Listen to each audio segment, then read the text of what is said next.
complaint reflected through being ungrateful.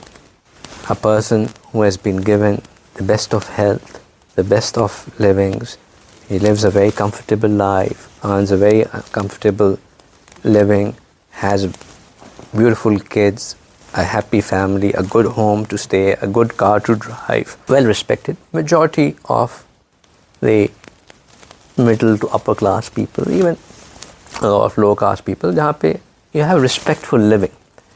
Go and ask them how's it going, you get an answer, not bad. Right?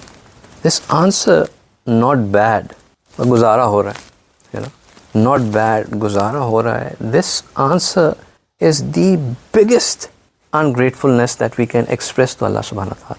How can a person who is blessed with blessings of Allah subhanahu wa ta'ala from head to toe come up and say not bad? He should have been that, I cannot thank Allah enough. How can I thank someone who has given me a house with such comforts, a family with such love, a job with such respect? There's so much, a health which is, which keeps me fit.